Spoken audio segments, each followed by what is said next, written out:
Please join us immediately following the service for a brief tour on the vitals here of Beacon, like where the bathroom is and how to find coffee hour, held after each service in Fellowship Hall. Allison will lead our tour today. All visitors and newcomers are also welcome to join us at 12:30, either virtually or here in person up in our library for a connecting session, a one-hour opportunity to learn more about Beacon and how you can connect here. As we begin our service, please join in reading the covenant with me. Love guides this congregation. Love calls us daily to acts of liberation grounded in anti-racism. We affirm that we live in the complexity of intersectionality and that building healthy and loving relationships is a spiritual practice requiring both inward and outward focus. Thus, we covenant to listen deeply, speak compassionately, express gratitude, and embrace our unique diversity. We endeavor to communicate honestly and with compassion, particularly when we are in conflict. When we hurt one another, we will try to make amends, forgive, and reconnect with an intent to repair, change, and grow. Our purpose is to be radically inclusive, feed the human spirit, and heal the world. In celebration of the common purpose that unites us and with the aspiration of beloved community before us, we will do our best to abide by this covenant.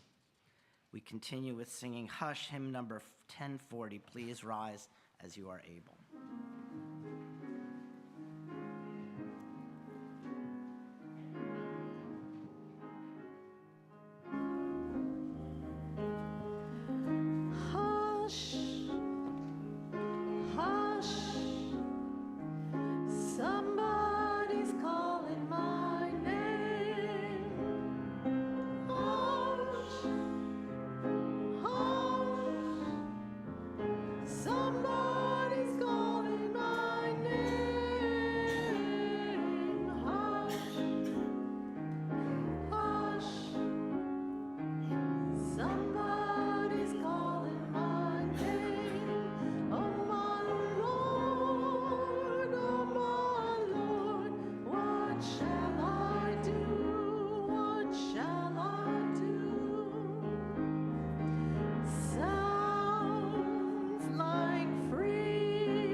So we're going to say that it sounds like justice.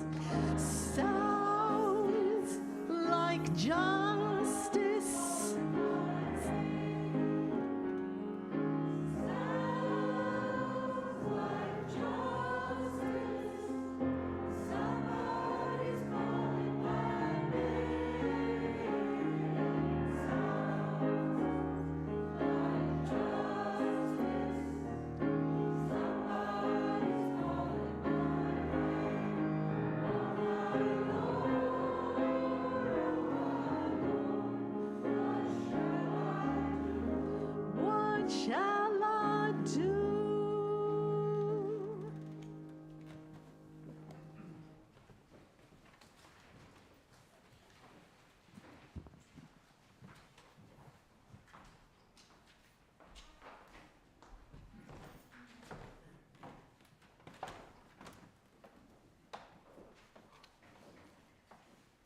I'm Madhura Chaco, and Robin and Tully invited me to light the chalice and the diya today.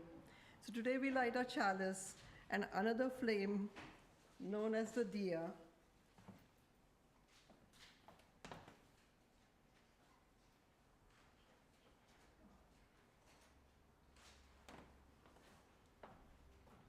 in honor of Diwali, the Hindu festival of lights, which will be celebrated tomorrow, October 24th. As Unitarian Universalists, we honor the religions of the world and the wisdom we are offered. Today, may the flames of our chalice and our diya lead us from ignorance to wisdom, from isolation to interdependence, from bondage to liberation. May the gifts of the generations be present for all of us.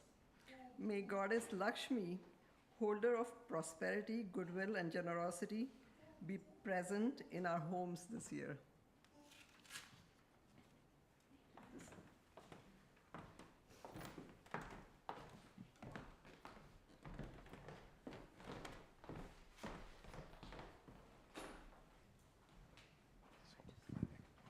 Morning, everybody.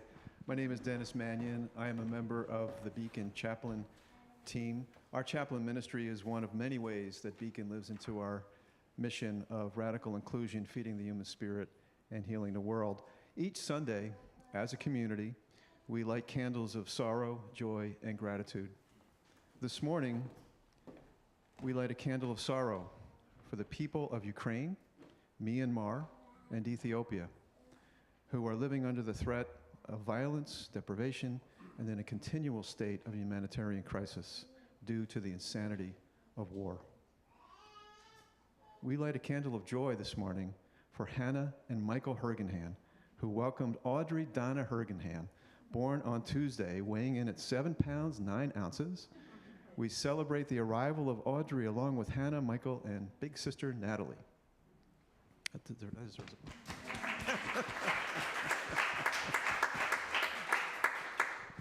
And we also light a candle of both joy and gratitude for the beautiful, inspiring music that we're going to hear from our choir today. For this and for so much more, we invite you to come forward now to light a candle here in our sanctuary or wherever you may be.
the stories embedded in these walls and floorboards, the tough decisions poured over, even in this very sanctuary, while feet rested on these floors, tapped out anxieties maybe, held great sorrows. And yes, welcomed new generations, as Dennis just did with a candle. Today we honor the living legacy, those who have committed to Beacon for more than 30 years. Scott will join me in reading these names, and the year each individual joined will appear on the screen behind us. We ask that you hold your applause until the very end when we've read all of the names.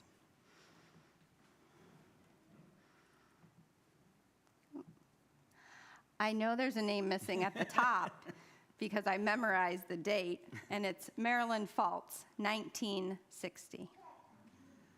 Erna Hoover. John and Janet Ford. Warren Story. Norman, or to his friends, Norm Miller. Gail Moiseau. Pat Vogler. Janice and Adrian Hartman. Marianne and Ulf Dalling. Jim and Carolyn Johnson. Rebecca, or to her friends, Becky Sinden. Sandra Blackwood. Vic and Gretchen Rosenberg. Kathy Menendez. Will, if we could have the next slide. Kit Stinson. Sue Edmondson. Barbara and Don Goldberg. Ted and Judy Brewer. Jim Galbraith. Keith Neer and Leslie Culmer Neer. Next slide, Will. Arpie Marosh. David Miller and Julia Curry Miller. Dietrich Diekey. Carol Hogg. Jeannie Siegel. Dorothy G. Hennings. Bob and Sharon Slama. Beverly Aubrey. Nancy and Bill Griffith. Mark Benson and Rose Morba. Joyce and Tom Andras. We recognize now those with exactly 30-year anniversaries this year. Lorraine Franz, Jeff Grobe, Ron Roboto, Helen Kerr, and Carl Marks. Would you join me in applauding?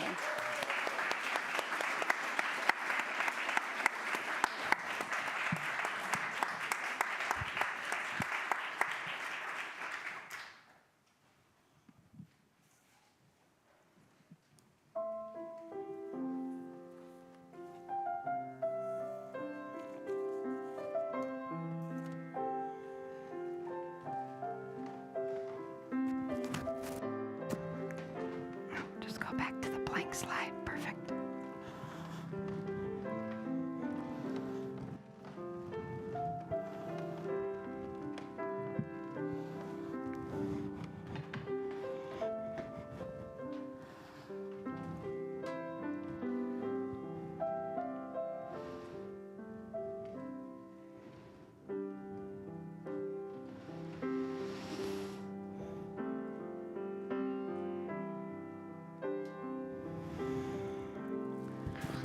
Okay, so for the next service, we'll just use my laptop, or I'll try to fix these. There were a bunch of names.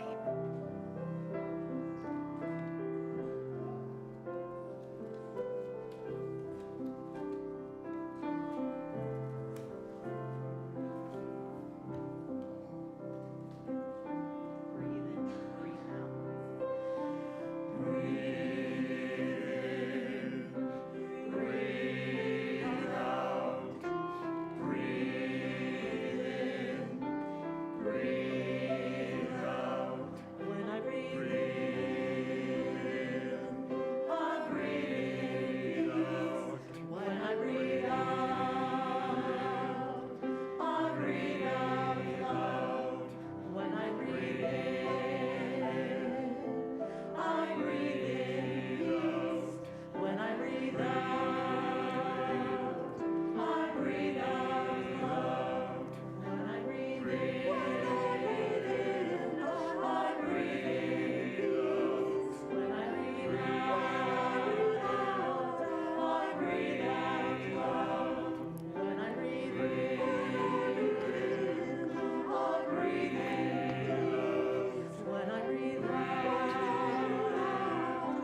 We are so happy to have the Beacon Choir with us today. Thank you for singing.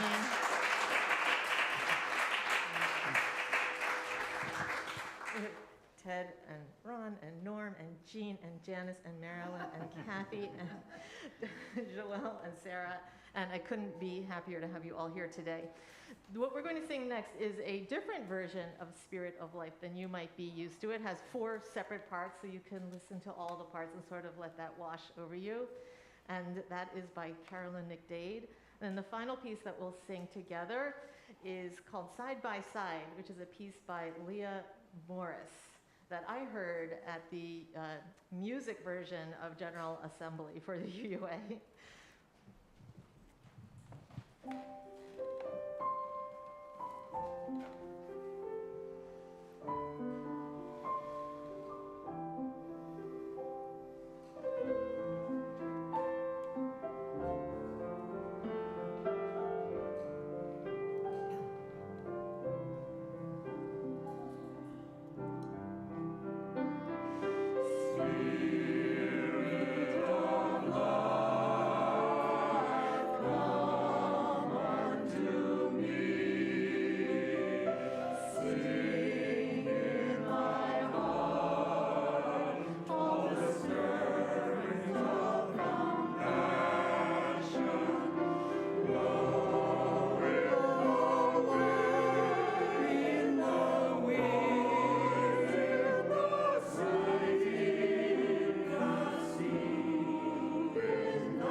We continue now with our recognition. First of all, thank you, choir. What a gift to have. Speaking of the memories woven into the floorboards, I think about all of the music that has been sung in this place and delivered. John and Misa, thank you. How good it is after these long years to have the choir back and singing.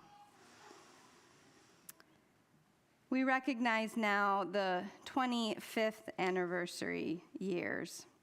Mike Millspaugh. Katie Engelmeyer Corrigan. And our 10th year anniversary, if you're here, I invite you to just raise your hands. Ryan and Ann Hinrichs. Our 5th anniversaries, Wendy Hall. Elizabeth Cabell. Laura Kramer and Debbie Marquette. Heather Stober. Cassie DeVita. Kristen Peck. Lauren Samus. Allison Murphy and Tim Katz. Joao Nolu. Diana Kaiser. Suzanne Wagner. Paul Morgan and Julia Gentile. John Laney. Doug and Gib Freeman. Evan Beach. Heather and Adam Stein. Daniela Giuseppi. And last but not least, our first years, many of whom joined in those early days of the pandemic, visiting us only virtually, and one living in Canada, Sasha Torres. Mary Early Zald. And Kathy Carliner. Would you join me in applauding these celebrations?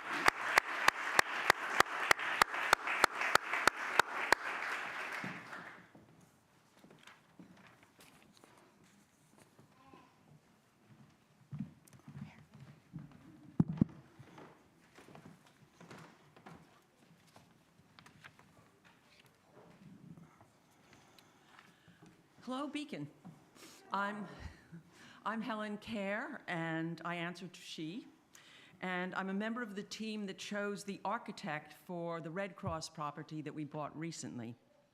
I'm here this morning to share a vision for Beacon. And it's déjà vu. More than 20 years ago, I was part of another team that chose another architect for the renovation and addition to this building. And at that time, it was the most ambitious and most expensive project that since the founders built it. And I'm so attached to this place that when the construction time came, I just threw myself into it without any reservation, and it almost became my full-time job. You see, from the moment I set foot in this place, it moved me. And it wasn't only the words from the pulpit. Just as a fine instrument makes music sound better, I cannot separate the words I heard from the warmth and the beauty and the intimacy of this sanctuary, this place steeped for more than a century in its members' free search for truth and meaning. And back more than 2 decades ago, when we were choosing among 3 plans, and I stood right here and sold my least favorite one to the congregation. Why? Well, because after 40 years of debating about what we should do with our facilities, it was the only feasible one. And to afford it, we had to sell a larger property up the street and consolidate here. And that meant we couldn't grow. And at the time, I had to reconcile myself to that. I convinced myself that it would be a good model for the 21st century. And in fact, it is.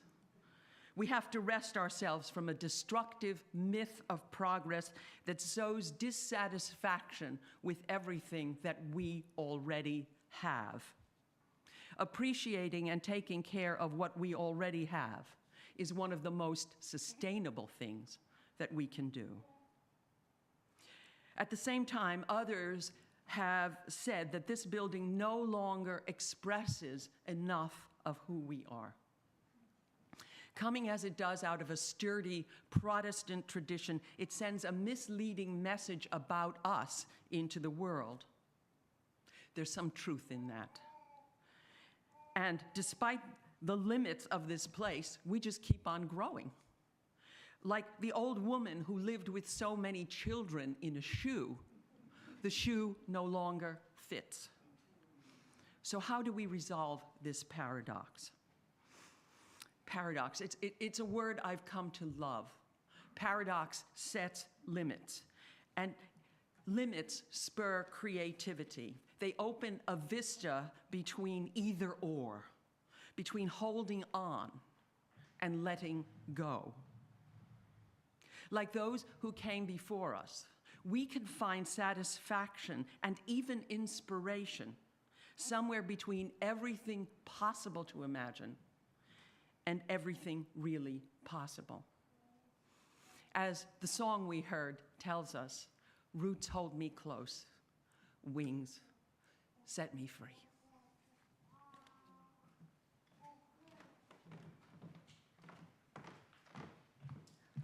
Our morning offering will now be most gratefully received.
Would you please stand in body or spirit as you are able and join in singing hymn 1010, We Give Thanks.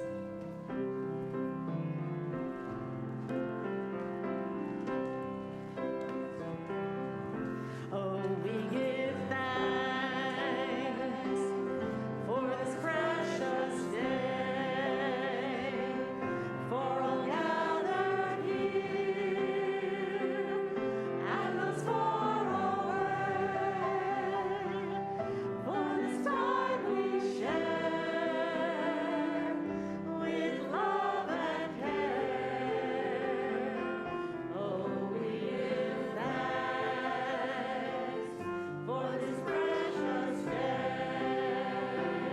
Oh, we give thanks for this precious day, for all gathered here and those far away, for this time we share with love and care. Oh, we give thanks for this precious day.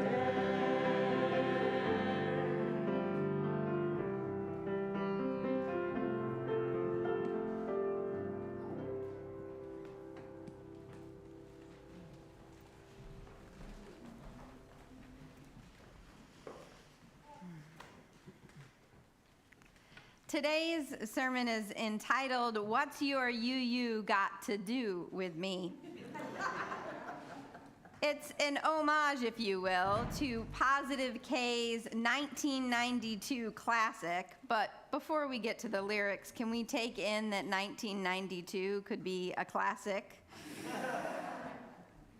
In this classic rap song entitled I Got a Man, as some of you may recall, there's an exchange between Positive K and MC Light. Anyone remembering these lyrics faintly? Oh, someone in the back. John for the win. Thank you, John.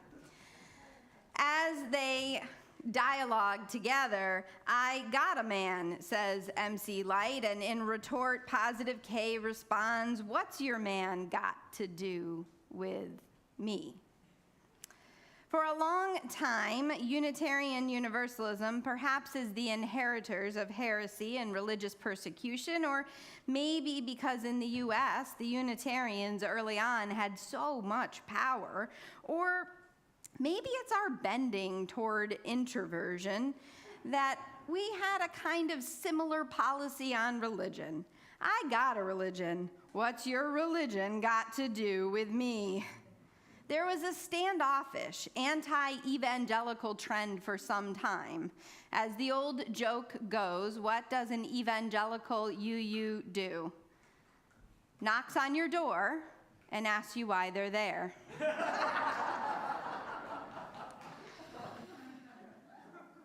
But all jokes aside, many of you now celebrating anniversaries, tell me how you wish you had known a decade sooner or more about Unitarian Universalism. I ponder the future of this faith often, having dedicated now just slightly more than half of my life to it. I was 10.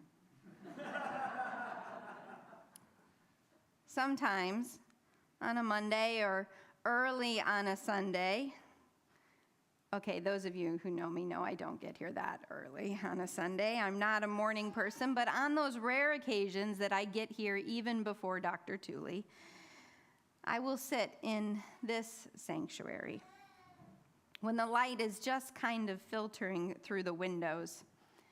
And there, sitting on those cushioned and yet not always comfortable chairs, I do what any sane person would do. I talk to the floorboards. I figure these boards have been through it. Long before they were even here, somewhere they stood tall as trees, cut down at that moment to serve an unknown purpose. And at the onset, if we're honest, it was a shaky project, to say the least. This congregation couldn't decide in those early days at the turn of the 20th century whether or not to form a Unitarian congregation in Summit. And so finally, one among them rose, offering a motion to not start a Unitarian congregation in Summit. And when the motion failed, we were formed. In one of my favorite readings, Unitarian Universalist minister Reverend Jane Jebka points out that the church minutes of many a congregation rarely capture our real challenges and triumphs. Reverend Jebka is a huge fan of congregational minutes, and once in the span of just a couple years went through all of the minutes of a well over 100-year-old congregation. Can you imagine? She noted that she only found 2 occasions of challenges. Once, when the pianist was injured in an electrical incident. You're okay, John, right? All right, we'll continue. And another, when the bolts in the pews became loose. So loose that as people relaxed during the sermon, a few of them tipped over. Reverend Jebka notes that a pew stabilization committee was formed to remedy the matter. In the ensuing years of Beacon's formation, one of the earliest ministers here would declare himself a pacifist, not a popular stance at the time. The FBI was brought in to investigate, and this young congregation was faced with a real challenge. Reverend Doan offered his resignation, not wanting to bring any more scandal upon this newly formed congregation. But the board was wise then as they are now, and they refused his resignation and wrote a letter of their own that they published in the paper, stating that while the majority of the congregation at the time did not agree with Reverend Doan's pacifism, they nonetheless defended his right to hold that view. Our legacy as religious heretics, emphasizing freedom of belief, was tested early on. Then there was the winter that we could either pay the heat for the sanctuary or bring in that new liberal religious educator, the radical Sophia Lyon-Faz, to teach us how to be more liberal in our children's religious education program. It was a cold winter for the gathered congregation, but the children's program was forever transformed. There was the minister who engaged in ministerial misconduct and led to a break in trust that created a turbulent decade after the congregation had to take 2 votes, finally, concluding with a vote of no confidence and asking that person to leave. The congregation, I believe, in that ensuing decade renewed their covenant and deepened their understanding of what it means to be in right relationship, to live out your mission, and hold each other accountable. Other stories, too, of leading the denomination in social justice, of the addition here, the great project to bring the congregation back together. I used to sit in this sanctuary during the early days of the pandemic, almost unable to bear the silence, the absence.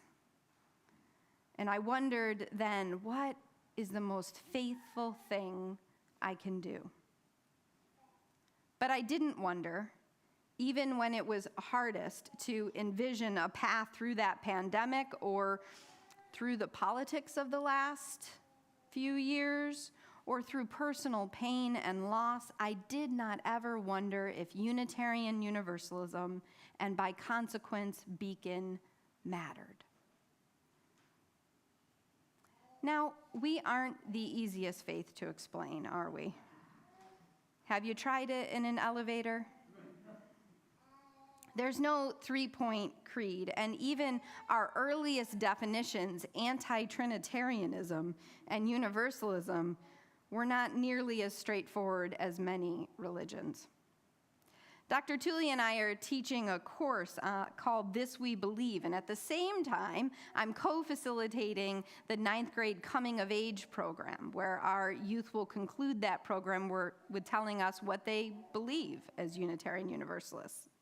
In each of the groups, we have been reviewing the 8 central questions that religions try to answer. What is the ultimate source of the universe?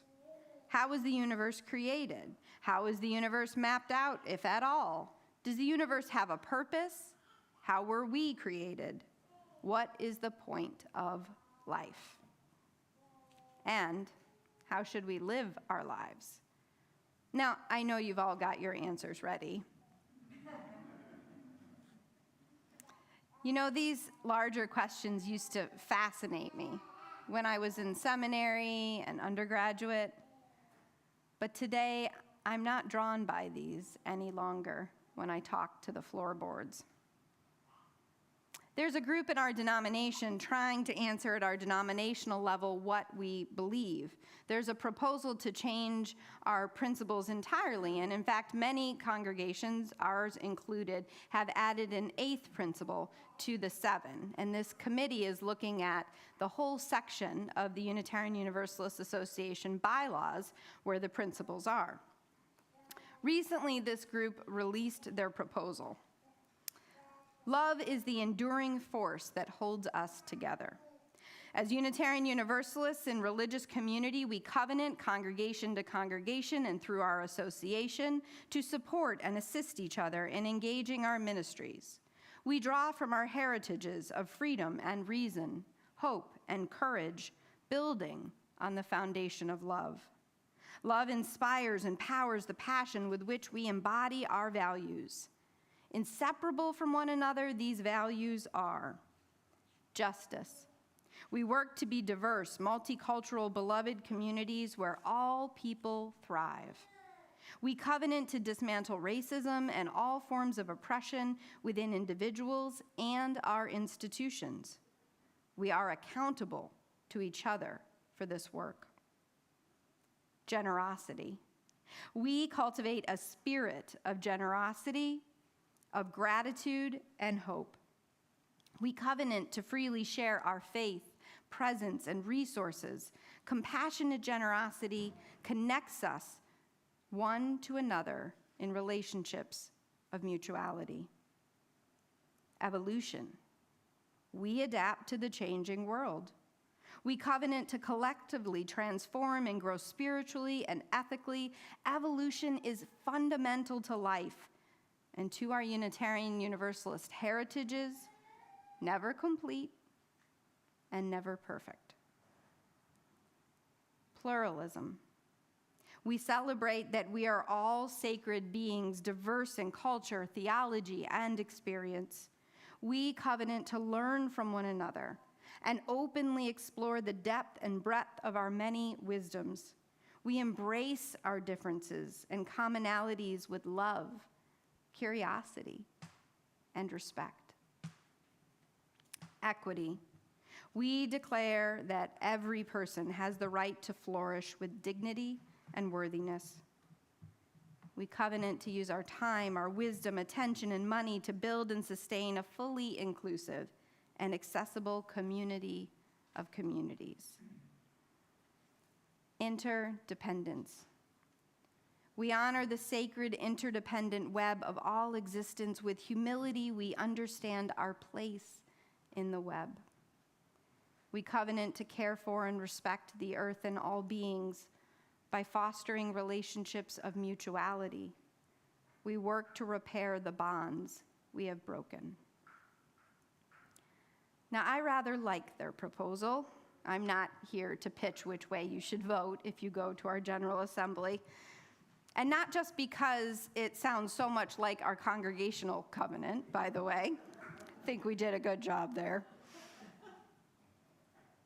But even more deeply, because at the end of the day, when I talk to the floorboards and when I call the living legacy, like Erna Hoover that I did this past week, I want a religion to help me figure out if I'm a good parent, a good partner, a good neighbor, and when I'm not, how to be a better one. I want a religion that tells me what to do with the aching in my soul when someone I love dies. I want a religion of the here and now that recognizes the real hells on earth and the possibility of paradise here yet, not dwells on the pontification of what's next.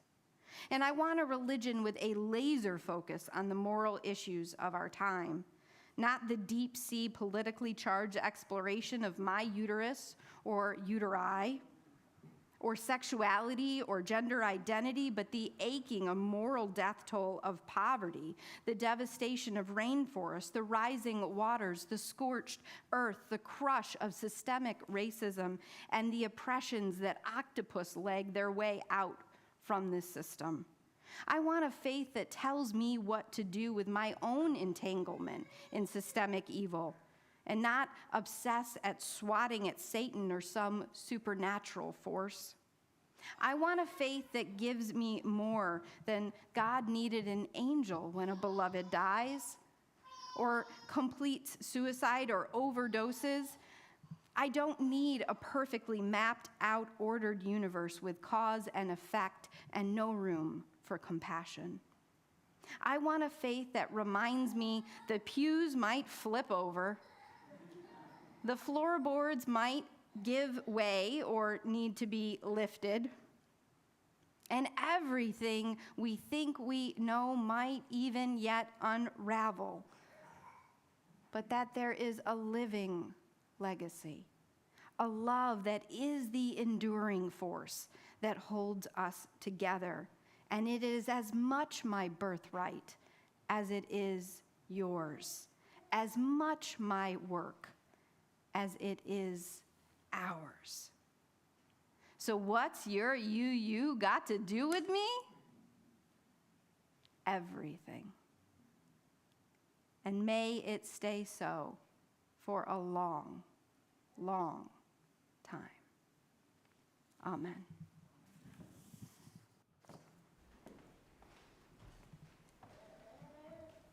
We're about to sing our closing hymn, which is 1028, The Fire of Commitment. We'll say thank you, Reverend Robin, for those words. Thank you to the greeters and welcome team. Thank you to Brian on the chat and Will on the live stream. To John O'Neill for bringing such a beautiful music presence, and especially to the Beacon Choir for singing today. If you would like to stand in body or spirit, we'll sing The Fire of Commitment. That's 1028. From the light of days remembered, burns a beacon bright and clear, guiding hands and hearts and spirits into faith set free from fear. When the fire of commitment sets our mind and soul ablaze, when our hunger and our passion need to call us on our way, when we live with deep assurance of the flame that burns within, then our promise finds fulfillment and our future can begin.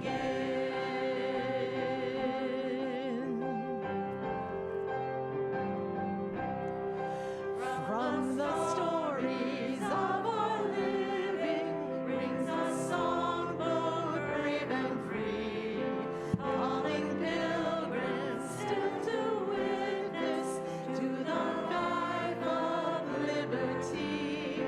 When the fire of commitment sets our mind and soul ablaze, when our hunger and our passion need to call us on our way, when we live with deep assurance of the flame that burns within, then our promise finds fulfillment and our future can begin.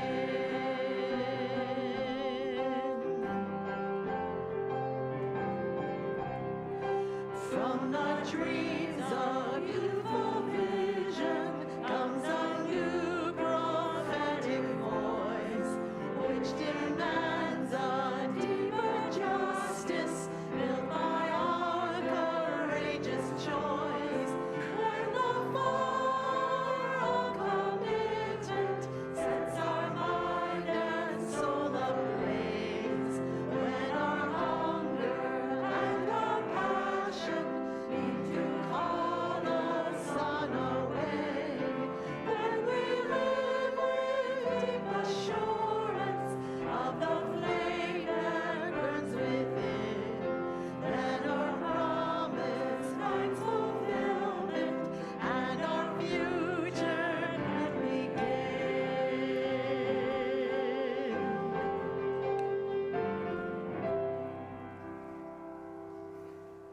Would you take hands with one another, or perhaps place hands on shoulders? And a special thanks to Misa Iwama, our Director of Music Ministry, for making not only this Sunday, this important return of the choir and all of the richness of music we've had possible, but for enduring Misa during and throughout the last 2+ years when so much was unknown. You kept us singing. Thank you. I also just want to take a moment to note our longest standing member, but not oldest, Marilyn Faltz, is in the room with some of our youngest at the same time. And sometimes history happens as we are here. From this fire of commitment across the ages, with the shortcomings and strengths of our spiritual ancestors all about us, with the present strength illuminated and the future glimmering as possibility incarnate, We go forth now, held by this love, called by this love. What will be our answer? With confidence, with humility and courage, we say yes to this love, yes to justice, yes to generosity, yes to evolution, yes to equality, yes to pluralism, and yes to interdependence. Yes to the enduring, liberating love. Yes, yes, yes, ashe and amen. The fire of commitment goes with you each now.